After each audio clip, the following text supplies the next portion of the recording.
ఏమంటే ఇప్పుడు ఈ సినిమా థియేటర్లో రిలీజ్ చేస్తామని చెప్పి అంటున్నారు. అవునండి. టైటిల్ వచ్చి ఓటీటీ టైటిల్ లాగా పెట్టడానికి రీజన్ అంటే ఓటీటీ టైటిల్స్ ఎలా ఉంటే తెలియదండి, తెలుసుకుందాం ట్రై చేస్తాం మేము కూడా. అంటే ఫస్ట్ ఆఫ్ ఆల్ ఈ సినిమా చేసినప్పుడు సినిమా ఇలాగే ఉండాలని రూల్ పెట్టుకోలేదు. దీనికి ఫస్ట్ రూల్ ఏంటంటే దేనో రిఫరెన్స్ తీసుకొని చేయకూడదు అనేది మేము ఫస్ట్ రూల్ పెట్టుకున్నాం. అది కాస్ట్యూమ్ డిజైన్ దగ్గర నుంచి, ప్రొడక్షన్ డిజైన్ దగ్గర నుంచి అవ్వచ్చు, లేకపోతే దేనికన్నా ఒక రిఫరెన్స్ చూసి చేయటం అనేది ఈ సినిమాలో జరగలేదండి. ఇది గొప్పగా చెప్పట్లా, మేమందరం కలెక్టివ్గా అనుకున్నాం. కలెక్టివ్గా కనుక everything if you start of from the beginning, అదంతా కలిపితే క్యూములేటివ్గా ఏం ఎఫెక్ట్ వస్తుందో అదే సినిమా అనుకున్నాం. So title month of Madhu అని ఇంగ్లీష్లో ఉండడం వల్ల ఓటీటీ ఉందంటే నాకు అంత జ్ఞానం లేదండి దాని గురించి. ఒకవేళ తప్పైతే తెలుసుకుంటాము ఈసారి పెట్టి. హోప్ఫుల్లీ అది అందరికి అర్థం అవుతుంది అనుకుంటాను. దాన్ని పొయిటిక్ గాను అండ్ స్ట్రైట్ ఫార్వర్డ్గా రెండు రీజన్స్ ఉన్నాయి ఈ టైటిల్ ఎందుకు పెట్టాము.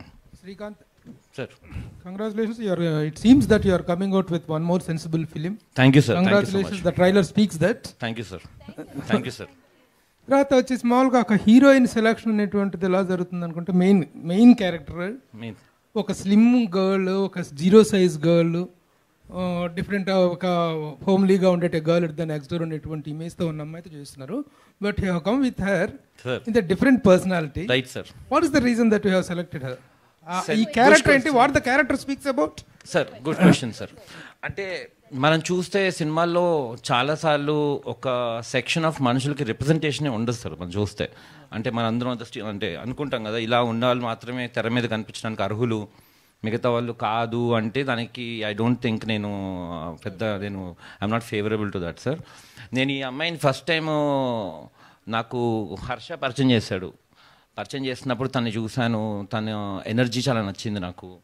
తను చాలా అంబిషియస్ పిల్ల అండి ఈ అమ్మాయి, అమెరికన్ ఇండియన్ ఈ అమ్మాయి. నాకు మనిషిగా నేను చాలా ఇంప్రెస్ అయ్యాను అమ్మాయిని చూస్తే. మా ఫ్రెండ్ అంటున్నాడు లేడీ అర్జున్ రెడ్డి లాగా కనిపిస్తుంది సార్. అదే తిను ఒక ఫినామినల్ డాన్సర్ అండి, classical dancer, amazing actor and also very good team member and చాలా ఎంతూజియాజం ఉంటుంది. సో నా వరకు కాస్టింగ్ ప్రాసెస్ ఎంతూజియాజంతో ముడిపడి ఉంటుందండి. ఆ క్యారెక్టర్ వాళ్ళ ప్లే చేయడానికి దానికి ఆ రోజుకి వాళ్ళకి ఎంత అవసరం ఉంది అంటే, అది నవీన్ విషయంలో అయినా, తర్వాత స్వాతితో కొలాబరేషన్ అయినా, శ్రీయాన్ క్యాస్ట్ చేస్తున్నా కూడా ఆ రోల్ వాళ్ళు ప్లే చేయడానికి ఆ రోజుకి వాళ్ళకి ఎంత ఎంతూజియాజం ఉంది అనే దాని మీద నేను కాస్టింగ్ చేస్తాను సార్. దాని బ్యాటిల్స్ కూడా పడుతున్నాను, అంటే దాని బంపీ రైడ్ అంతా జరుగుతుంది. In spite of if I'm allowed to do this I will keep doing this sir. What the character speaks about and what the film speaks about? Cinema ఏంటి, కథ కంటే ఆ క్యారెక్టర్ ద్వారా ఏం చెప్పదలుచుకున్నారు? ఈ క్యారెక్టర్ ద్వారా ఏం చెప్పదలుచుకున్నాం అంటే, ఫస్ట్ ఆఫ్ ఆల్ ఇది ఒక fictional piece of fiction sir. ఇది ఒక కథ, మనుషులు మన క్యారెక్టర్ల తాలూకు కథ. ఈ కథలో మెయిన్గా మీరు చూస్తే ఇద్దరు మధులు కనిపిస్తారు మీకు, మధుసూదన్ రావు అండ్ మధుమతి. సో మధుసూదన్ రావుకి రొమాంటిక్ పార్ట్నర్గా స్వాతి క్యారెక్టర్ ఉందండి. ఇది బేసిక్ ప్లాట్. రొమాంటిక్ వైఫ్ అంటే ఒకప్పుడు గర్ల్ ఫ్రెండ్ ఉంటుంది కదా సినిమాలో కూడా, గర్ల్ ఫ్రెండ్ తర్వాత వైఫ్ అవుతుంది.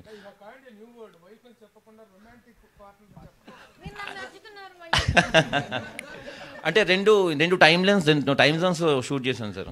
ఒక పార్ట్లో ఏమో తను గర్ల్ ఫ్రెండ్, ఇంకో పార్ట్లో తను వైఫ్. సో అందుకనే రొమాంటిక్ పార్ట్నర్ జరిగింది. నవీన్ గారు, కంగ్రాట్స్ సార్, సూపర్.